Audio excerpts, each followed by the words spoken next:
मिठाई तोंडात घालताच माझी मुलगी म्हणाली की काय ही तू बनवलीस? ही तर मिठाईच्या दुकानातून आणल्यासारखी वाटते. अतिशय चविष्ट असलेली ही मिठाई जर बाहेरून आणली असती तर महागात पडली असती. घरात केल्यामुळे कमी खर्चात झालेली आहे, प्रिझर्व्हेटिव्ह काही नसल्यामुळे पौष्टिक झालेली आहे. तर ही मिठाई आपण बनवणार आहोत छोट्या छोट्या टिप्स अचूक प्रमाणासह स्टेप बाय स्टेप. तर ते बघण्यासाठी हा व्हिडिओमध्ये कुठेही स्किप न करता शेवटपर्यंत बघत राहा. नमस्कार, मी शोभना गृहिणीज किचनमध्ये आपलं स्वागत आहे. आता आपण इथे मिठाईसाठी ओला नारळ वापरणार आहोत. तर हे असं खोबरं खवून घेऊ शकता किंवा तुम्ही फोडी करून मिक्सरला बारीक करून घेऊ शकता. इथे मी 2 वाट्या छानपैकी खवून घेतलेल्या आहेत. व्हिडिओ बघण्यासाठी इंस्टा किंवा फेसबुकवर असाल तर फॉलो करा, यूट्यूबवर असाल तर सबस्क्राईब करा जर केलं नसेल तर. आणि पुढे जी बेल आयकॉन दिसते त्यावर क्लिक करा, म्हणजे जेव्हा जेव्हा मी व्हिडिओ अपलोड करेन तेव्हा तेव्हा तुम्हाला नोटिफिकेशन मिळत जाईल. मी इथे मेजरमेंट कप घेतलेला, पण तुमच्या घरात कोणताही कप किंवा वाटी असेल त्याचा वापर करा. आणि खोबरं अगदी अलगद भरू नका, थोडं दाबून भरा. 1 नारळ घेतला होता, त्याचं 1.5 कप खोबरं झालेलं आहे. हा अर्धा चमचा आणि अजून अर्धा चमचा असं मी 1 चमचा तूप घेतलेलं आहे. चमचा तुम्ही बघू शकता. मस्तपैकी आता मंद आचेवर अर्धा मिनिट छान परतवून घ्यायचं आहे खोबरं. जास्त परतवू नका. आणि तुम्हाला माझे व्हिडिओ आवडत असतील तर लाईक शेअर करा तुमच्या मित्रमैत्रिणी नातेवाईकांना, आणि त्यांनाही सांगा लाईक आणि शेअर करायला. मी अर्धा कप साखर घातलेली आहे. ही बारीक साखर आहे. तुमच्याकडे जर जाड साखर असेल तर पाव कप घाला, नाहीतर मग कमी जास्त तुम्ही आवडीनुसार करू शकता.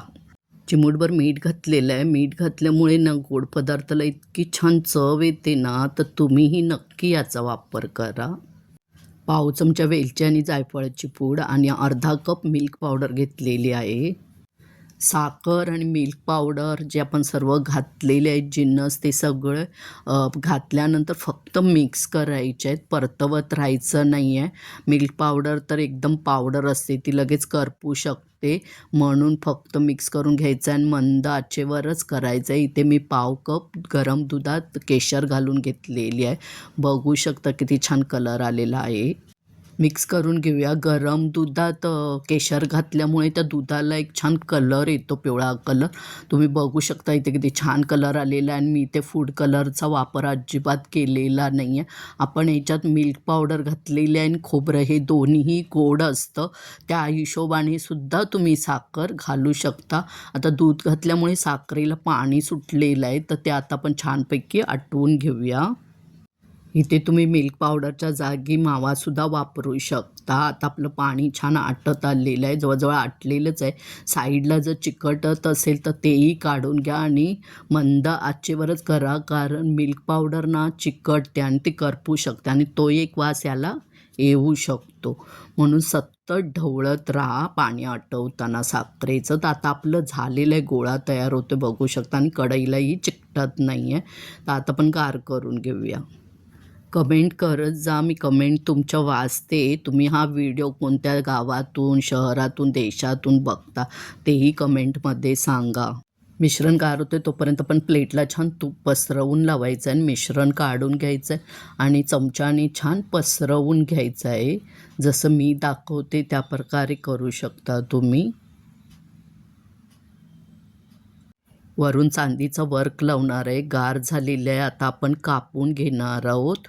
तर तुम्हाला ज्या आकारात कट करायचं आहे त्या आकारात तुम्ही पीस कट करू शकता. इतकी छान झाली आहे ना, अप्रतिम झाली आहे की तोंडात घालताच ती अगदी विरघळून जाते.